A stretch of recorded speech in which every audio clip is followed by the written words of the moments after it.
Yeah. Yeah, well, the state. That's where the grant, much of the grants And the would come federal from. government. Oh, well, we're not going to, that's not on our agenda. Okay, thank you very much. Thank you. Okay, item number, well, what we have now is council member committee assignment reports, and we haven't had those in months because we've had such long agendas. We kind of put them to the end of the agenda, and by then we were too exhausted. Pardon me? Did you want to? Oh, I was just going to say, I'm willing to have them back on the agenda when the agendas are shorter. We just kind of moved them because it was just too much. And I don't know whether you want them here or at the end of the agendas. It's up to you all. And I know people aren't prepared today to tell every little thing they did. But if there's something you'd like to tell now, we can. Well, maybe that's it. Mr. Horton. Everything we did. That's right. I just wanted to say that we had a meeting, annual retreat of the Santa Barbara County Housing Trust Fund, and that our main focus is providing housing for our workforce, and we had a number of ideas which I hope to be able to bring back to the table in a few months. Good. Okay, Mr. Barnwell? As you so astutely said, I'm not prepared to talk about it now, but I would like to support the idea of us doing it again because I like to do it too. And Mr. observed that some of the things that other council members had been doing you were unaware of. Right. And I think it's a good way for us to all know what each other are doing. So I'm in favor of bringing it back. I know it takes, we've talked about how sometimes these meetings take time. But my own take on it is that we're doing the business of the city. These are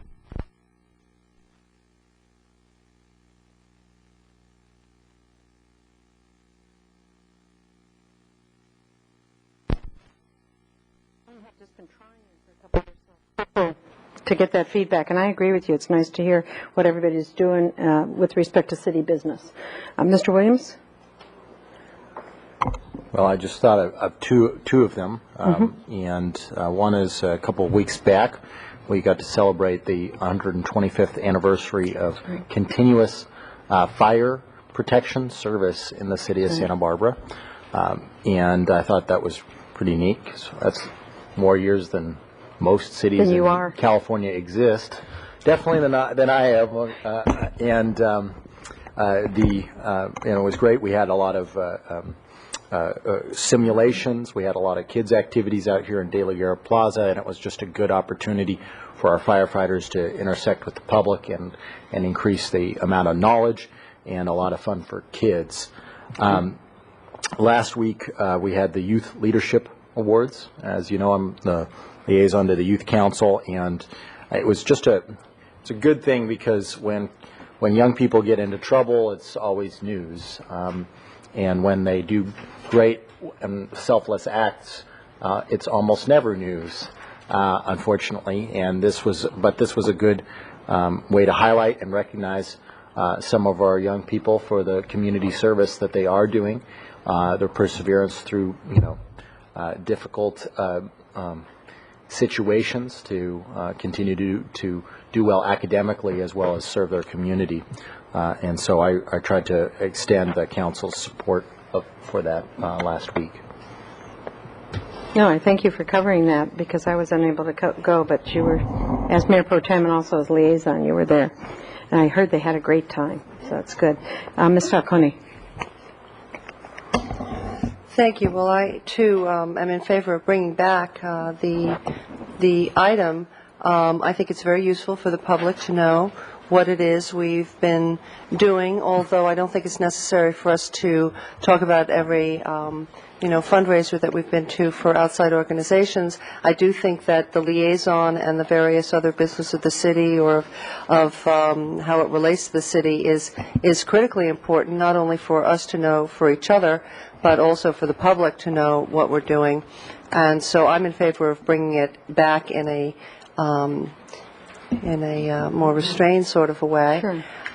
Two of the items that I'll just briefly touch on, as I have no idea what I've been up to for the last month. That I know it's been a lot of stuff, but the League of California Cities asked us to host the subcommittee of the Environmental Quality Committee, Policy Committee of the League, the Coastal Cities Issues Group, and we were very proud to have that. Last Friday, I believe, the mayor welcomed folks from all over the state, from coastal cities, here to discuss a number of issues that had to do with coastal cities in particular, and the interface with the Coastal Commission and the unique conflicts and interests that we all share. And Ms. Schneider was there as a representative of the Environmental Quality Policy Committee, and I was organizing it as a member of the board. I'd like to invite everyone this coming on the 15th, Friday the 15th, at the Bacara Hotel, the League of California Cities Channel Counties Division, which is all of our cities here in the Tri-County area, is hosting its quarterly dinner meeting. It's going to be refreshments at 5:30, 6 o'clock, and then dinner about 6:30. And it's the very first time that the city of Goleta is going to host one of the division dinners, and they promise to do an excellent job. And so we invite everyone to come on down and listen to what the Tri-County cities have been doing on your behalf. Okay. And today I was representing the city with the city of Goleta out at the food bank, and it's World Hunger Day, and so we were out there sorting lemons for an hour and a half, which was kind of interesting because we got to talk, the mayor of Goleta and myself. It's really good. But also we had paid, we have a CDBG grant to them to put in a big freezer, and they're getting a lot more produce locally grown, and they need the refrigeration, and which is very good for sustainability. They're getting so the big lemons and all that sort of thing. It was really an eye-opener for me. I've been out there before, but it just seems like it's twice as busy as it was a year ago. And so if anybody wants to go out there and volunteer their time, it's right out at the Page Youth Center out on Hollister. I just want to say I was there just before you. I think we missed each other's shifts. And were you doing lemons? No, everything else under the sun. It's amazing what people contribute, what comes in.